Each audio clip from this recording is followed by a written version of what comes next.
Let me tell you about Helen. She's 73, raised 3 children, survived breast cancer, and still bakes the best apple pie in her neighborhood. Last week, her granddaughter canceled their lunch date last minute. You know what Helen said? "Oh, honey, I'm sorry for bothering you with this." Sorry? For wanting to see family? How many times have you caught yourself apologizing just for existing, for needing help, for saying no, even for taking up space on a park bench?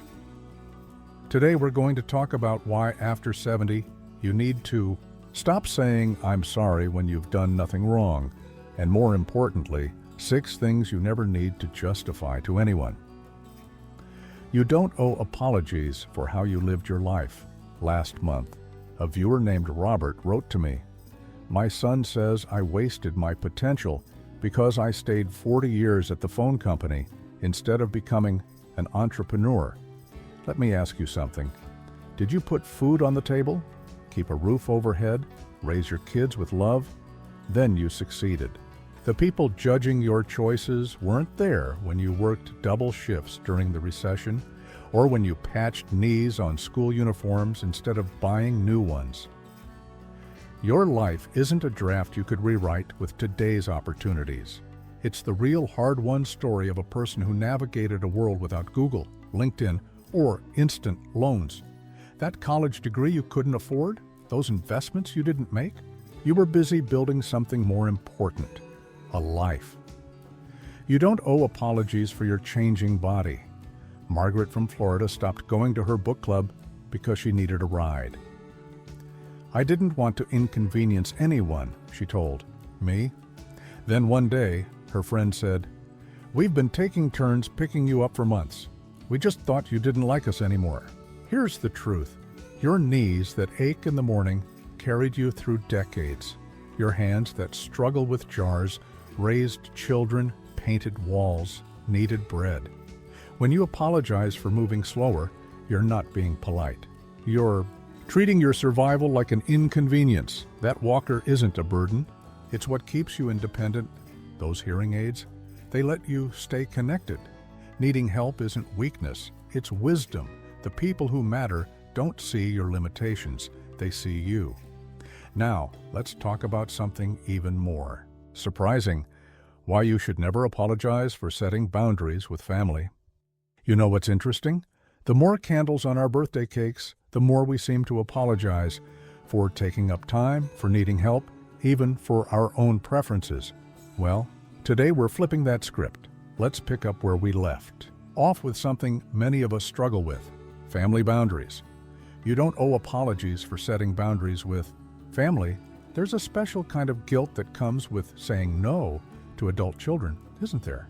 Like when Susan from Arizona told her son she wouldn't lend him money for the 3rd time this year. Her exact words, "I'm so sorry, but..."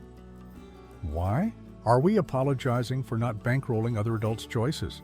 Here's what I want you to consider. That retirement account isn't just a savings plan, it's your safety net.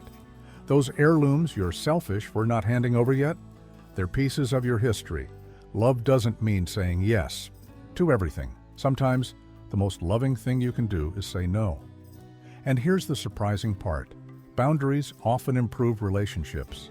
When Mike started saying, "I can't babysit every Thursday, but let's plan special Grandpa Saturdays," his grandkids actually looked forward to their time together more.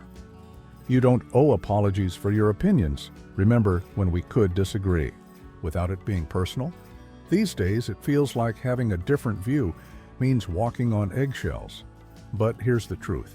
Your 7 decades of experience have earned you the right to see things differently. That neighbor who says you're out of touch because you don't embrace every new trend? You've lived through enough fads to know which ones last. The key isn't to stop sharing your thoughts. It's to stop cushioning them with apologies.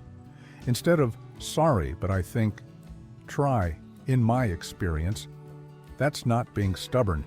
It's offering the wisdom that only comes with time. Now let's talk about something we all do but shouldn't: apologizing for our very existence in public spaces. There's something magical that happens when we stop apologizing for simply being ourselves. The weight lifts. the shoulders straighten, and suddenly we start occupying space in the world the way we always should have. Unapologetically. Let's finish our conversation with these final truths you deserve to hear. You don't owe apologies for taking up space in the world. How many times have you squeezed yourself into a smaller seat, said, "Oh, don't mind me," when entering a room, or worse, stayed home because you didn't want to slow anyone down? Here's what I want you to know. That park bench is just as much yours as the teenagers scrolling on their phone. That grocery store aisle belongs to you too, even if you need an extra minute to reach the top shelf. Martha, an 81-year-old from Chicago, told me a powerful story. She stopped going to her favorite diner because she felt bad taking up a booth so long over one coffee. Then the owner asked where she'd been. "You're part of the place," he said. "Regulars like you make this feel like home. Your presence isn't an inconvenience. It's what makes communities real." You don't owe apologies for your emotional needs. This might be the hardest one of all. How often have you bitten back tears because no one wants to hear an old person complain? Or swallowed loneliness because everyone's so busy these days? Let me tell you about George. He lost his wife 2 years ago and still apologizes when he gets emotional. "I shouldn't burden people," he says. But here's the truth.